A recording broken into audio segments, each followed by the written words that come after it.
straight into our discussion segment. And before I get to introduce our guest now, as Nigeria navigates its democratic journey, the effectiveness of its political representation has come under scrutiny. With a growing population and diverse interests, how well do our elected representatives truly represent the people? How well do they truly air the opinions of the people to the government and do what the people want? Today, we're examining the impact of representative democracy in Nigeria. And definitely we have our experts here in the studio, as we're definitely going to delve into it. So sit back and enjoy the ride. Now, the strength and weaknesses of Nigeria's current system is something we're going to look into. We're also going to look at the role of political parties in shaping representation. We're going to touch a bit on the impact of representation on policy making and governance in Nigeria. We'll look at the perspectives of citizens and civil society on representation and potential reforms for more effective representation here in the country. Now, our panel this morning are Honorable Wafarniyi Therman, a former lawmaker. Thank you for joining us. Thank you very much, and good morning, viewers. All right, we also have Dr. Victor Kwambuge, a political scientist who will also be, and thank you very much for joining us. Thank you. I hope I didn't murder your name. No. All right, that's good then.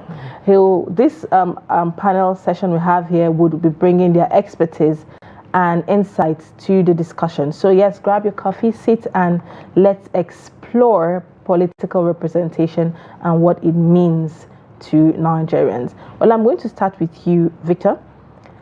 Can you, for the sake of our listeners, let's look at political representation. We know when it first started in Nigeria so far. What's your thought on how it's been for Nigeria and our democracy? Okay, thank you once again for having me. First and foremost, I would like us to clearly establish that the hallmark of democracy generally is about representation. Mm-hmm. The main objective why people decide to practice democracy is because people feel that we all cannot represent ourselves. We have to entrust the responsibility for representation on some certain persons. And that is what actually gave birth to what we call today as democracy.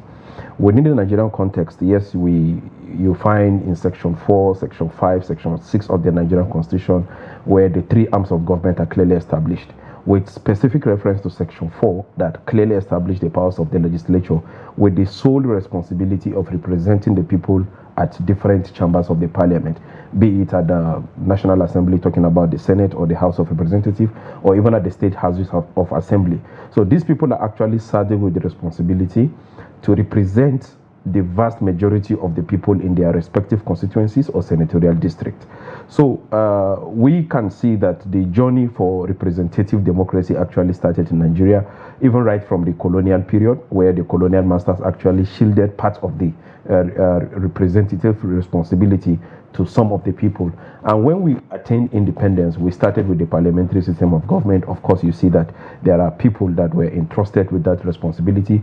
We perused through that journey, through the Second Republic, the Third Republic, and even the current republic that we are having now.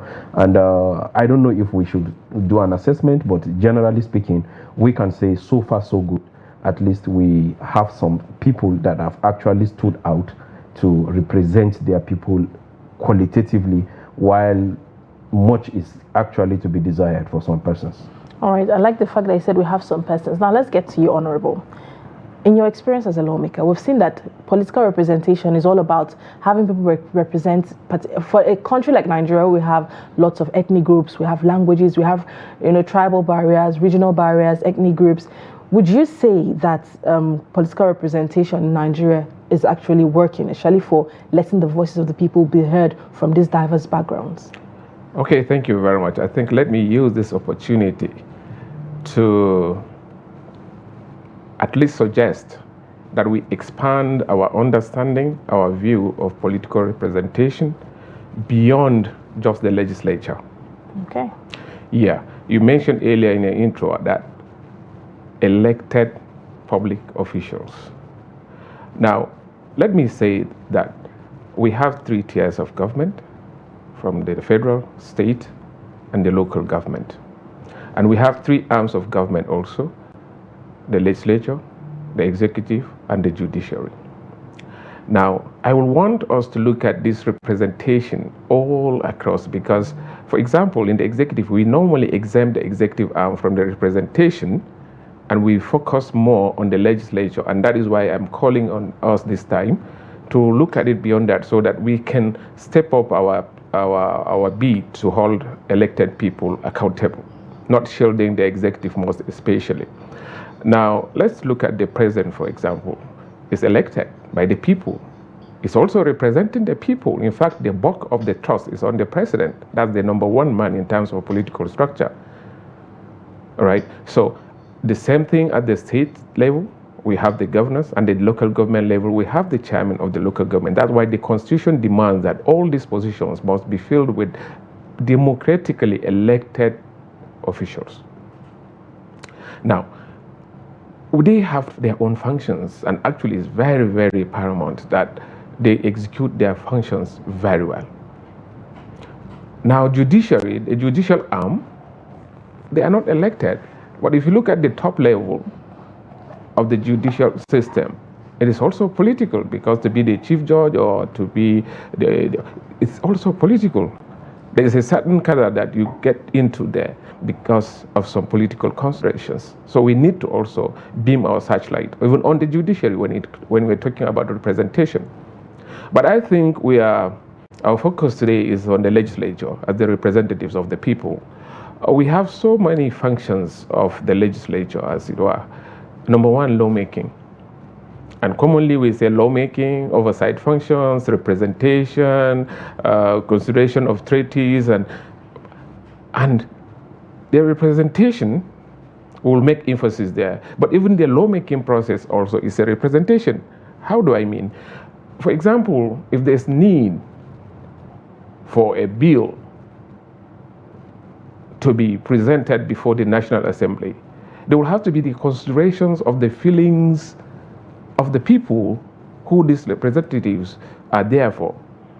And that is why they need to be connected to the grassroots. They need to be connected to the people whose power they are actually executing. And if you look at it structurally, I think we have done so much institutionally in Nigeria to make sure that that happens. I was in the National Assembly in 2009 as a senior legislative aide. I understudied what happened in 1999 when we had this secular of democracy in place. There were, of course, a lot of setbacks. And so there was the establishment of the National Assembly Service Commission, which was intentionally created under Obasanjo regime to look into some of these lapses so that we can have a very firm and very powerful legislature that will represent the people very well. All right, I like the fact you pointed out that there are processes to putting out these laws, actually to get the interests of the people at heart, to get their opinions out there. And their involvement. So why then do we get people complain that they're not properly represented? Why then do we get, policies that come out at the end of the day that don't really favor the people? Having in mind that we're a very diverse culture, and we try, like you said, we're trying as much as possible to represent each people and make sure that, everyone's need and wants are being put in at the same time. Exactly. So why then do we still have complaints coming out from Nigerians? Okay, thank you very much. That was why I said earlier we have the 3 tiers of government. If we have these 3 tiers properly managed, we would have less of these issues. One, whether irrespective of the political party, if we have a well-established structure at the local government level, and then we have at the state level, and we have at the federal level, all these are tiers of government. They are supposed to operate in harmony. So just consider a local government chairman. No matter the diversity, cultural diversity, social diversity, religious diversity, at that level, a local government chairman should be able to at least coordinate the desires, the aspirations of the people. And of course, there's a way to channel it also to the state, because the Constitution says that even for economic planning purposes, the state is supposed to sit with the local government at the beginning of the year to now put the development plan. But that doesn't happen right now. I was about to say, I'm glad you said supposed to. And of course, even if governor of a state is of different political party than all the members of the National Assembly, they are expected to at least sit down, because they are all there for the people. But I think sometimes we deliberately create bottlenecks, and I want to think that it is due to lack of understanding and lack of knowledge. And that is why I give it to President Obasanjo's regime that he instituted this National Assembly Service Commission and the National Institute for Legislative Studies, which is now National Institute for Legislative Development Studies. They have done a lot to educate people, to empower the legislature for them to execute their legislative functions very, very well. All right, let me get to you now, Victor. I like the fact that he mentioned, I'm sure would you want to react to some things he said, or I should go ahead? No, maybe let me just build on some of the things that he has Okay, mentioned. well, before you do Yes, that, particularly in the aspect of understanding and lack of knowledge. One of the reasons why you hear a lot of clamors is because I feel that many people do not even understand the difference between the roles of the legislature, the roles of the executive, particularly these two arms of government. Why am I saying this? Sometimes you see people mounting a lot of pressures on their lawmakers on something that ordinarily should have been pushed to the executives. Just like he rightly mentioned, if we have a functional local government system, you will see a situation whereby naturally some of the demands that people, some of the pressures that people are mounting on the senators, the House of Reps, or even their members of their respective houses of assembly would have been naturally taken care of. But because there is no proper understanding of these things like that, and he rightly mentioned that the primary function of the legislature is actually to make laws. All of these things that people start talking about, you're supposed to build schools for us, you're supposed to do that. Fine, this can come sometimes under their what we call their constituency projects, like we call it in the local parlance. But under normal circumstances, these people are supposed to be rated based on their ability to initiate laws that can translate into sustainable development for our society. But because, like I said, the understanding is mostly lacking, and that is why people feel that they should do everything. The president should do everything. The legislature should do everything. Yeah. All right, now, I'd just love to chip in quickly because we mentioned the local government chairman. And one thing they've always clamored for not being able to perform or not being able to carry out the responsibilities because, we're not autonomous. So do you think this recent local government autonomy would make any difference in, having the people being involved in the government a lot more at the local government level? It's actually a step in the right direction, even though obviously it's still a work in progress. We are still not there because there are a lot of clamors for ensuring that the autonomy also goes beyond the issue of financial autonomy. There is this big question mark of ensuring that there is also electoral autonomy in the process. So it's a step in the right direction because the autonomy simply means there is going to be more resources at the disposal of the local government council. And by more resources, for me, I actually expect to see more developmental projects at the local government level. I expect to see less pressure on the part of the federal or the state government, and we expect to see the local government starting to become the champions of their own destinies, starting to drive a lot of initiatives at the local government level. And we expect to see also that there's going to be more transparency and more accountability, particularly at the local government level. Autonomy does not really translate into empowerment of the local government chairman. So it only means that there is going to be more demands for accountability. There's going to be more, since there is going to be more resources, it means that there should be more development. All right. Before I get to you, Mr. Wafari, now let's talk about representation. Back to our representation. Do you think we have lawmakers who are properly representing Nigerians, and at all levels, both from the executive and the legislative? Do you think Nigerians are properly represented today? And if yes, why do we still have complaints from Nigerians? So in terms of the current assembly, talking about the 10th assembly, currently I actually work at the National Assembly, and most times I attend this Senate plenary and I see what happens there.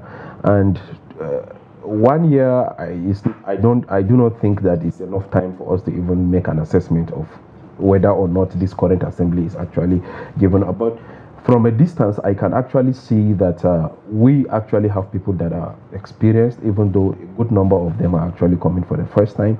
But even at that, you can see that the role they play in ensuring that people get good representation is actually it's actually there. And in terms of performing other functions, talking about the oversight functions, talking about pushing the agenda for development, particularly supporting the executives, you can see that it's actually something that we can say so far so good. But like I said, 1 year is actually a short period for us to say we are assessing a legislative arm that is supposed to serve for a period of 4 years. All right, now let's get back to you, Honorable. You spoke about bottlenecks earlier. So what are those, in your experience now, what are those bottlenecks and challenges that hinders proper representation of the people? Knowledge. We have a very deep human capital deficiency still in our legislative system. I had mentioned earlier the establishment of the National Assembly Service Commission in 2003, which made it mandatory for all the representatives in the National Assembly to present at least nominations for those that would be recruited to be their legislative aides, based on demand actually, because the National Assembly Service Commission was empowered, or is empowered, to actually just recruit those officials for the proper functioning of the legislature. I think each representative, whether in the National Assembly, House of Reps or Senate, has 5 support staff. Now, the provision for the support staff is such that a member of House of Reps can have a son, SAN, as a legislative aide. So just imagine a House of Reps member having a son as a legislative aide, because there is a provision for that. I think a member House of Reps can recommend someone that can occupy that position up to the level 17. So you can imagine a level 17 officer in Federal Civil Service. So if we have such a provision, that means we should be able to bridge the gap of sometimes the fundamental deficiency. I wouldn't want to call this deficiency, but of course, the Constitution provides that the minimum educational requirement for a member of House of Reps or Senate is secondary school. That means a secondary school certificate holder can be in the National Assembly. Now, if you look at the educational capacity, you can imagine what a secondary school leaver can do. And I think we have many of such in the National Assembly. It's no fault of theirs. It's not even a fault. But if we are not able to take advantage of the provision that you can actually recruit people, even the president of this country can be a secondary school leaver.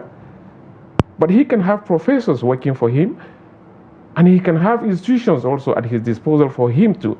So again, the National Assembly members should be able to tap into the reservoir in the National Institute of Legislative Development Studies, which is strategically established to empower it. The third thing is, as at then, we talked about constituency offices. If every representative will have a well-established constituency office supported by this institution, I want to assure you that we will see improvement. But most of the time, we do not see this in place. And I think, and I believe, that there is provision also, monetary-wise, for the constituency offices to be established by all members of the National Assembly. In those constituency offices, there are, just like we are here this morning, of course you open office at 8 o'clock. In fact, when you are at that level, it's 247. That means you have capable members of staff with your people, and immediately something happens, it's reported to you, and you take action. Example, if you have emergencies in your constituency, disasters and all that, promptly you will get to know, and then you present on the floor of the National Assembly, and people will definitely see that their representatives connected to them. Now, I was talking about 2003. Today we are in 2024. Then there was no much sophisticated technology as we have right now. So how are we taking advantage of this technology? Don't forget, we are having population explosion, and 70% of this population are youth, and these are digital age people.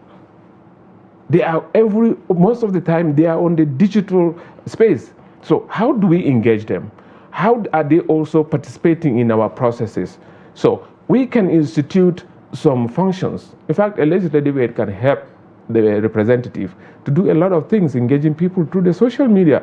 And of course, the people they're engaging wouldn't even know that it's not the representative directly talking. But of course, if the legislative aid is empowered, he can engage.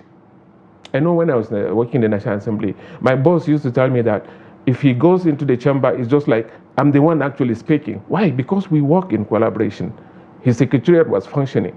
We could go to office even on Saturday and work, more especially when it has to do with committee works. Because as we said, the work of the legislature, the work of the representative is so much. Lawmaking, if you know what is required, the energy, the time that is required to put into coming up with a bill, if you see a member coming up with a bill that eventually becomes a law, I think we need to give him a standing ovation. Just one. It's a lot of process. It's not easy. Then we have the oversight. Sometimes we form actual committees, members, instead of going to their constituency, you hear them going to Dangote refinery, you hear them going to emergency site, so many things. So that also not distract, but engages them, and they have to be away from their constituencies, and their people in their constituencies are feeling that he should be with us. So we have to have representation. All right. Yeah. All right, now, thank you for that. Now, let's get to you, Mr. Victor. You spoke about representation. Now, let's bring it back to trust. Nigerians being able to trust their representatives enough to tell them, or to being that this trust have been broken a long time on the part of Nigerians. Nigerians tell you, oh, we don't trust the government. We don't trust our security agencies. We don't trust electoral processes. There's corruption. We see all of these things play out. Now, how does this have effect on adequate representation, especially on the part of, we have those representatives who honestly do want to work, and we have those who really are not, having the people at mind. How does all of this come to play with proper representation of Nigerians at the government level? Generally, in our own context, there is a trust deficit everywhere. Trust deficit in the sense that the people do not actually trust the government, and that is the reason why you can see the aftermath effect in what's played out in the last 2 weeks, where people had to come out on the streets because they feel that the policies initiated by the government is not done in their own favor, and some other things like that. So even from the beginning, even from the electioneering period, you see a situation whereby people people come out to vote, but they do not even have confidence in the electoral process. You see a situation whereby even when leaders eventually emerge, people do not actually trust their ability to take decisions, to initiate policies that could translate into meaningful developments of the people. So this actually plays out a lot, because at the end of the day, you see a situation whereby whatsoever policy that comes out, either from the National Assembly or from the executive, whatsoever laws that is initiated from the National Assembly, whatsoever policy that is initiated by the executive, people do not really have so much confidence in that. At first, people express a lot of pessimism, and you see that even from the beginning, people feel that, oh, this policy is dead on arrival, this is not going to help us, and what have you. A typical example here is at the on the first day of this administration, when the president actually announced the removal of fuel subsidy. You could actually sense a lot of skepticism on so many people, even from the beginning. People will not even have the patience to give benefit of doubt to whosoever that is going to be implementing these processes, and at the end of the day, it affects the quality of whatsoever thing that is going to come up with from the government. So almost every elected representative in Nigeria actually face this kind of a problem, whereby the people do not even have so much trust, and maybe you don't trust, you do not blame the people much, because of how we emerge democratically. Our journey actually started in the 1960s as far as democracy is concerned, and you can see that we have been through so many hurdles, we have been through so many issues, been through so many political crises, one to the other, be it ethnic, religious, development problem, and what have you. So because of that, you can see that people actually pass that generation to generation, and that is why today we find a situation whereby there is a serious disconnect between the people and the government. All right, now, sorry to cut you short. I have a quick question. I'll also bring it to you as well, Honorable. Now, we've seen that the people, like he said, knowledge is a problem. The people have absolutely no idea the kind of power they wield, just putting in the kind of government officials they deserve. Now, we've seen that people feel like they're not properly represented. Actually, I think we've heard of some complaints in Adamawa, Gombe, and some other states. Hence, they are pushing for recall. Do you think this recall would make any difference in having other representatives sit up and properly represent the people?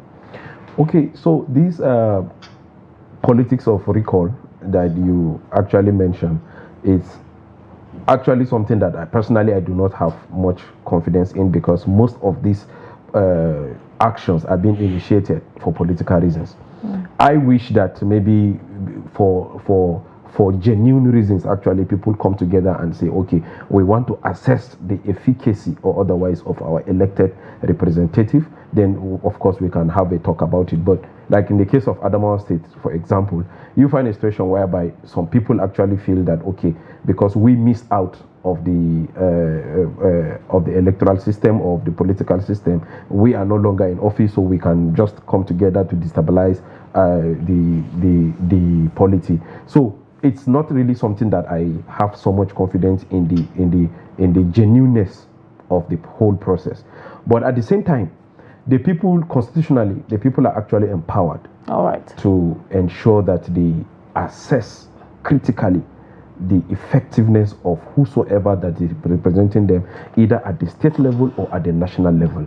And when the assessment is in the negative, of course, there are constitutional processes that they can explore for them to ensure that they bring the attention of whosoever that is representing them, and worst case scenario, the recall process can be effective. Yeah. All right, do you agree with what he has just said? How effective is the recall process? Would they actually make lawmakers sit up and perform their functions at the end of the day? Yeah, it's very fundamental that we have that provision in place, because democracy is centered on checks and balances. All right.